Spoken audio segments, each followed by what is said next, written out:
ये वर्णन करते हैं कि एकादशी व्रत को हरितोष व्रत कहते हैं। भगवान की प्रसन्नता के लिए, हरिजू की प्रसन्नता के लिए एकादशी व्रत रहा जाता है।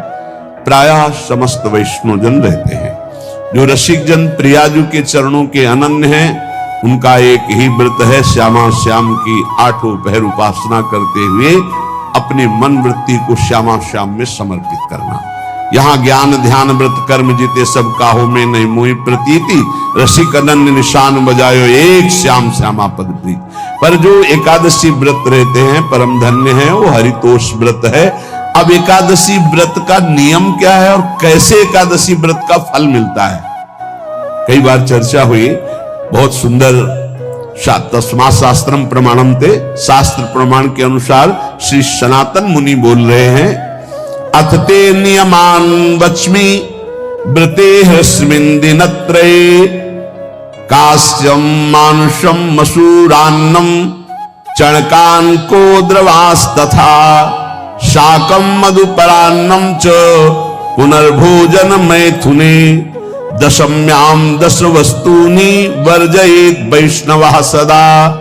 जिसे एकादशी रहनी हो और एकादशी का फल प्राप्त करना हो, उसको ये नियम पालन करना चाहिए। अथ ते नियमान वच्मि व्रते ह्रस्मिन् दिनत्रये, उसको 3 दिन, एक तो दशमी और एक द्वादशी और फिर बीच में एकादशी, उसको 3 दिन संयम में रहना होता है, तब बीच की एकादशी का उसे फल प्राप्त होता है।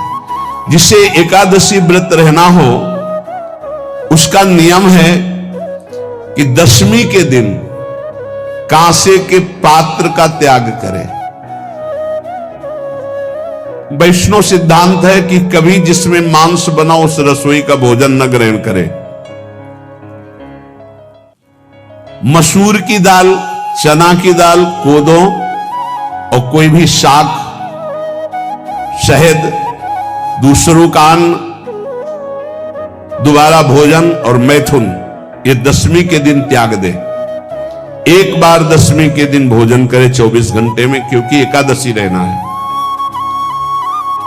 कांसे का पात्र, जिस रसोई में मांस बना उसके भोजन का त्याग, मसूर की दाल, चना, कोदो, शाक, मधु अर्थात शहद और दूसरे के द्वारा दिया हुआ भोजन और दोबारा भोजन और मैथुन क्रिया, इनका दशमी के दिन कभी भी प्रयोग ना करें।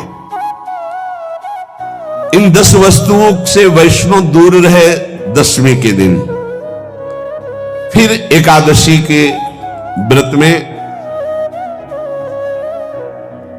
ये पीछे तो हम वर्णन कर ही चुके हैं, कहीं नहीं आया या कुटू का कचौड़ी पकौड़ी और सिंघाड़ा का हलवा और सावा, ये दुनिया के खीर और सब। एकादशी के दिन किसी भी तरह की गेम आदि क्रीड़ा ना खेले।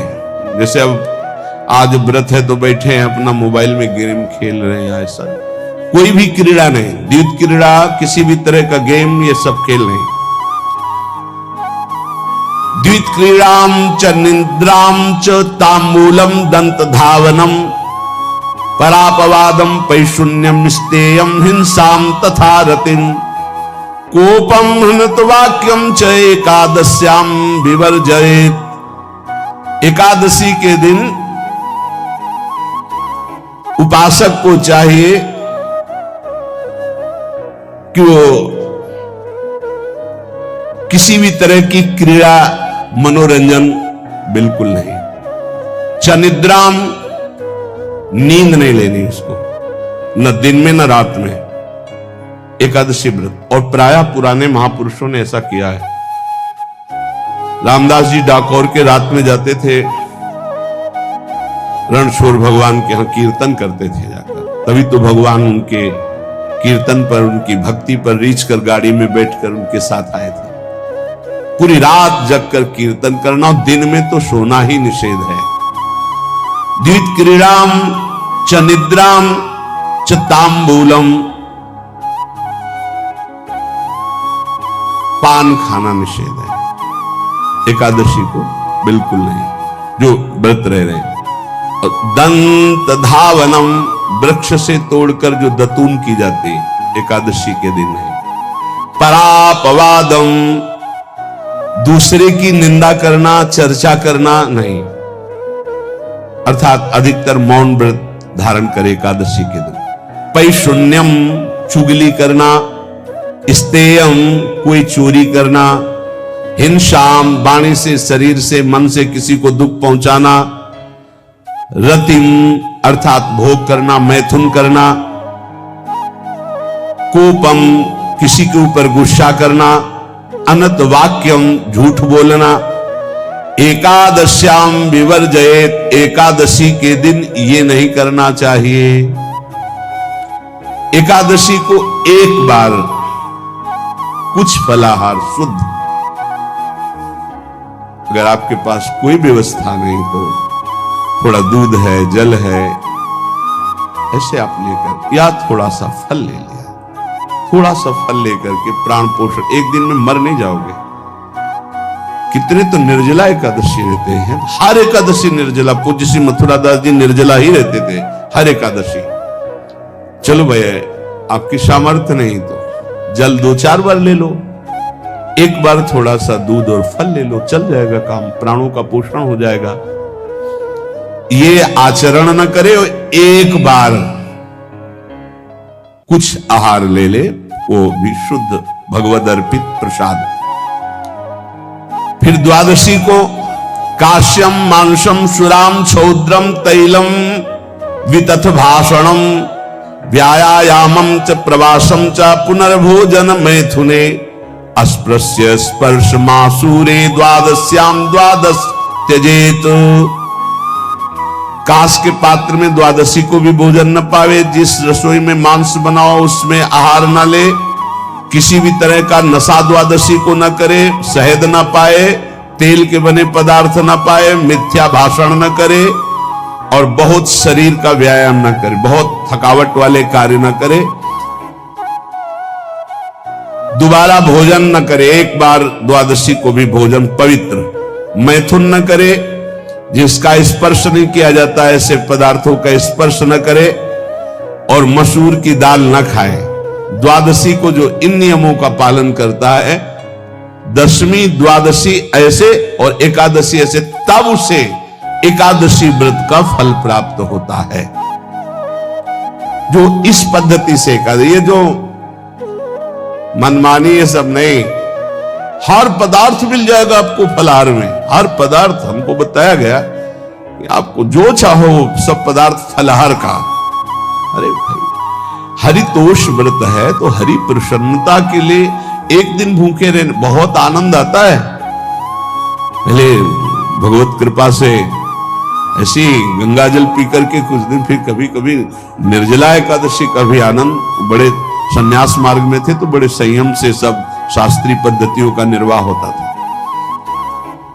उपासक को चाहिए कि इन नियमों से व्रत का अनुष्ठान करे, मनमानी आचरण न करे। सबसे प्रार्थना जो एकादशी रहते हो, हरितोष व्रत इसे कहते हैं, भगवान की प्रसन्नता के लिए रहा जाता है, रहना चाहिए। जो अपने आचार्य परंपरा में हैं, जैसे जिनका सिद्धांत है, पर रहने का सिद्धांत ये श्री सनत कुमार जी वर्णन, श्री सनक जी महाराज, ये सनत कुमार जी वर्णन की।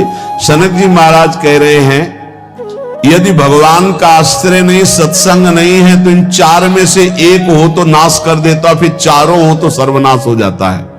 यौवनम धन संपत्ति, प्रभुत्व विवेकता, एकैपमप्यनर्थाय किमु यत्र चतुष्टयम। यदि सत्संग नहीं है, यदि भगवद आश्रय नहीं है, खूब धन हो, जवान अवस्था हो, बढ़िया पद मिला हो, प्रभुत्व चलता हो और अज्ञान हो, फिर क्या कहना है?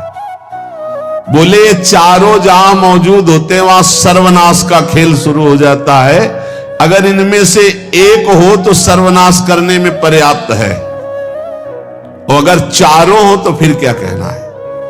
यौवनम, जवान हो, धन संपत्ति, खूब रुपया पैसा हो, प्रभुत्व, कोई पद हो, कोई अधिकार हो बड़ा, फिर अविवेकता और अज्ञानी हो तो बोले एक नाश कर देगा, फिर चारों तो नाश ही कर देंगे। अगर सत्संगी है तो ये चारों महान कार्य कर देंगे। क्या यौवनम, जवान है, खूब दूसरों की सेवा, मेहनत पूर्वक धन संपत्ति कमाकर माता पिता की सेवा, परिवार की सेवा। ये माता पिता, हमारा वेद कहता है मातृ देवो भव, तैत्तरीयोपनिषद।